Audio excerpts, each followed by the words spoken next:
tusonge mbele. Bunge la Umoja wa Ulaya EU hapo jana limetoa maazimio kwa Tanzania kuhusiana na mustakabali wa uchaguzi mkuu wa mwezi Oktoba 2025 pamoja na kutaka haki itendeke kwenye kesi ya mwenyekiti wa Chadema Taifa Tundu Lissu, wakishinikiza kiongozi huyo kuachiwa huru.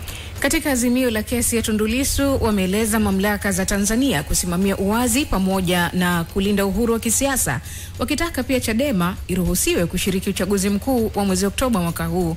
Taarifa ya Maria Okotia na maelezo zaidi. Ni ndani ya kumbi za bunge la Ulaya mjini Brussels. Majadiliano yamefanyika safari hii si kuhusu Ukraine wala Mashariki ya Kati, bali ni Tanzania, taifa la kidemokrasia lenye vuguvugu la kisiasa katika mwaka wa uchaguzi. Bunge la Ulaya limebainisha mapendekezo na mustakabali mpya wa kesi na mkabili mwenyekiti wa Chadema Taifa Tundu Lissu, na kutoa wito kwa serikali ya Tanzania kuendelea kudumisha misingi ya demokrasia, ikiwemo ushiriki wa vyama vya siasa, haki za binadamu, uhuru wa kujieleza na haki za mahakamani kusimamia kwa usawa. In Tanzania staat Tundu Lissu mogelijk de doodstraf. In Tanzania, Tundu Lissu may be subject to the death penalty. Why? Because he stood up to the Tanzanian authorities. He's been charged with treason, with publishing false information, and could be subject to the death penalty. Katika kesi na mkabili Tundu Lissu, bunge hilo limesisitiza wanachama wake kufuatilia kwa karibu mamlaka za Tanzania kuhusu mwenendo wa kesi hiyo, ambapo leo Mei 8 kunatarajiwa kupigwa kura ya azimio maalum lenye rejelea namba 2025/2690 RSP. Mjadala wa jana ulipendekeza taarifa kuhusu mjadala wa kesi ya Lissu uwasilishwe kwa serikali na bunge la Tanzania, Umoja wa Afrika na mwakilishi mkuu wa sera za mambo ya nje wa AU kwa lengo la kuanzisha mashauriano ya amani na yenye matokeo ya kweli kwa maendeleo ya siasa za Tanzania.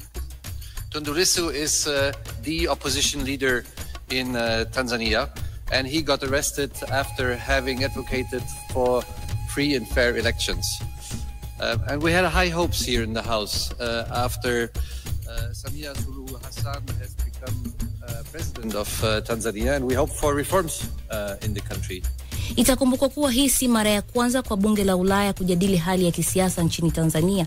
Kuanzia uchaguzi wa mwaka 2015 hadi 2020, AU imewahi kutoa maazimio ya kushinikiza mageuzi ya kisiasa, hata kuzuia misaada moja kwa moja, ikiwemo azimio namba 2018/2969 lenye vipengele 15 vilivyolenga masuala ya utawala bora, haki za binadamu pamoja na kukamatwa kwa viongozi wa upinzani mwaka 2020. Bunge hilo limekuwa likifuatilia kwa karibu masuala ya haki za binadamu na demokrasia nchini Tanzania kwa miaka kadhaa, likitaka mamlaka kuhakikisha haki na uhuru wa kisiasa vinaheshimiwa. Pia vyama vyote vya siasa vipate nafasi sawa katika mchakato wa uchaguzi. Kupitia mitandao ya kijamii, wananchi wamekuwa wakitoa maoni mbalimbali kuhusu kesi ya Lissu na hali ya kisiasa nchini kwa ujumla. Baadhi wameeleza wasiwasi wao kuhusu haki na uhuru wa kisiasa, huku wengine wakitoa wito kwa jumuiya ya kimataifa kuchukua hatua zaidi. Mwenyekiti wa Chadema Taifa Tundu Lissu alikamatwa tarehe 9 ya mwezi wa 4 mwaka 2025 baada ya kumaliza mkutano wake wa hadhara uliofanyika wilayani Mbinga, ambako kwa sasa anakabiliwa na shitaka la uhaini pamoja na mashtaka mengine ya kuchapisha taarifa za uongo kupitia mitandao ya kijamii. Baada ya kesi yake kuahirishwa mara mbili, sasa tarehe 19 Mei 2025 atafikishwa mahakamani kusikiliza tena muendelezo wa mashtaka yake. Maria Okotia, Kasra Kikeke, Crown Media. Shukran sana Maria Okotia kwa taarifa hiyo, na kama nilivyokuambia Patenus Niegira ataendelea kuwepo naye hapa, na ndio ule muda ambao tulitaka kuzungumza naye.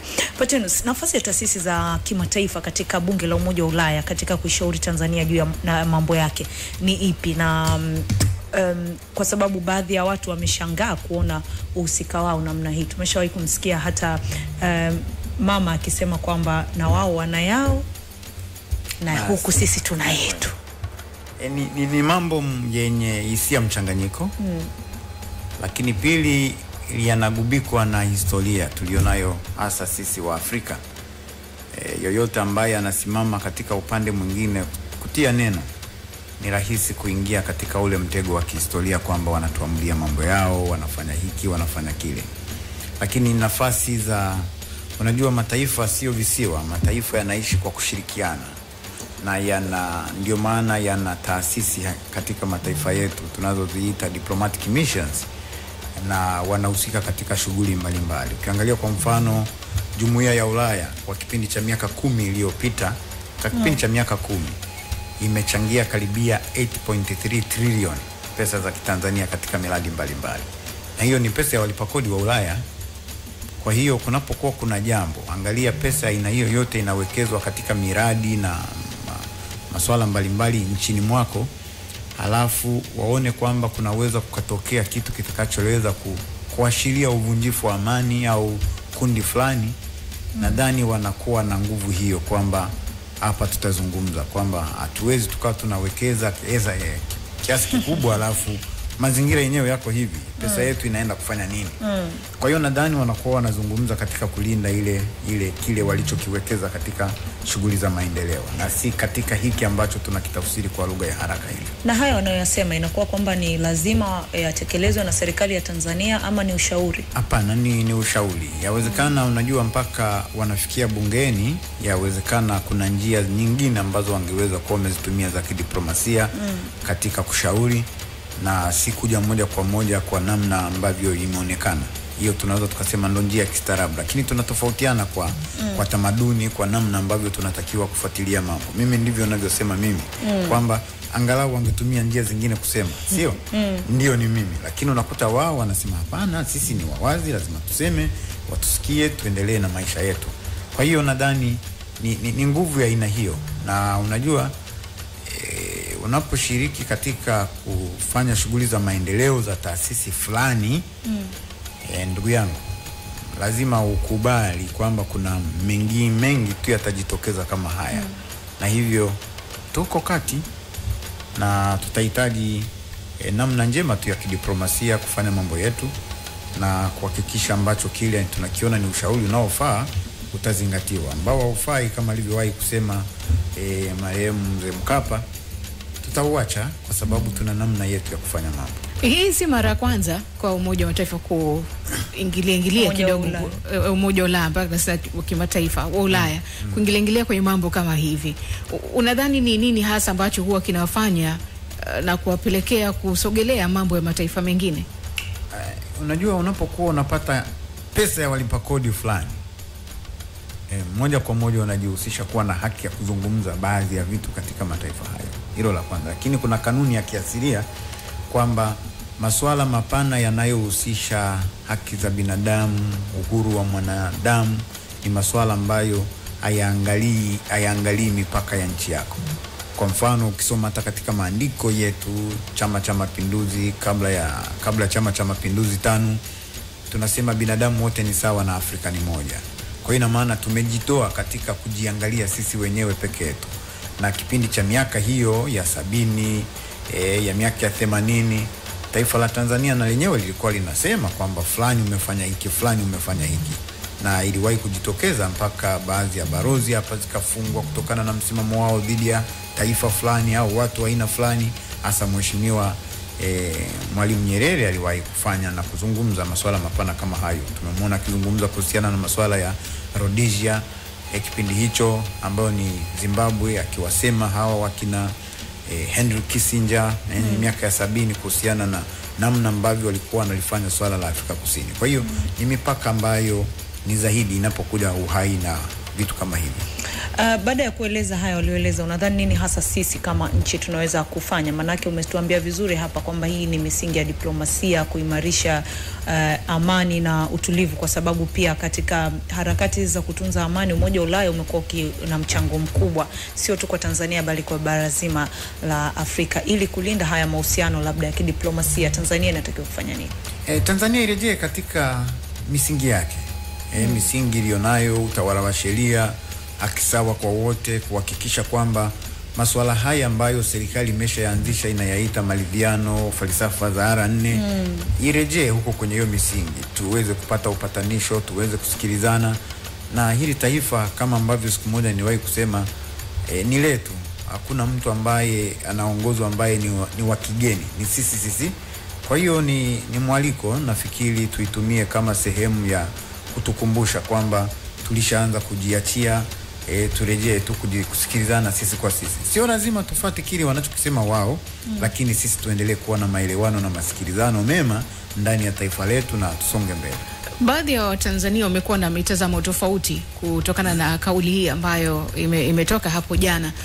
Wengine wakiwaza labda kama haitafanywa chochote ama hakuna ambacho kitatekelezwa kwa haya ambayo yamezungumzwa, ni nini hasa kitafuata kwa nchi yetu ya Tanzania? Labda ungetupa uelewa kidogo kuhusiana hili. Niseme kwanza, wao wametoa ushauri tu, wameeleza kwamba hiki na hiki kilitakiwa kifanyike namna hii na hii. Na sisi kama taifa watapima. Tuna viongozi wenye hekima, wenye busara, watapima kipi ni kipi, na kwa namna ya pekee wanaweza wakaanza kufanya mabadiliko au na mageuzi. Lakini ambacho kinatia mtikisiko ni kwa sababu kipindi hiki ni kipindi cha kuingia katika uchaguzi mkuu.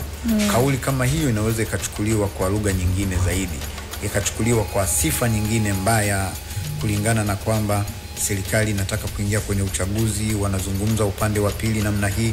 Kwa hiyo wale walioko madarakani wanaweza wakaitafsiri hivyo, na wale ambao wako madarakani wanaweza wakatafsiri kwamba ni rungu. Lakini kwa namna ambavyo ninaliona ni kwamba taifa letu bado halijakosa ueledi wa kutosha wa kuweza kufanya njia za kidiplomasia na kurekebisha pale ambapo kuna mapungufu. Ni dhahiri wanapotupa misaada tunawasifia, tunapiga makofi.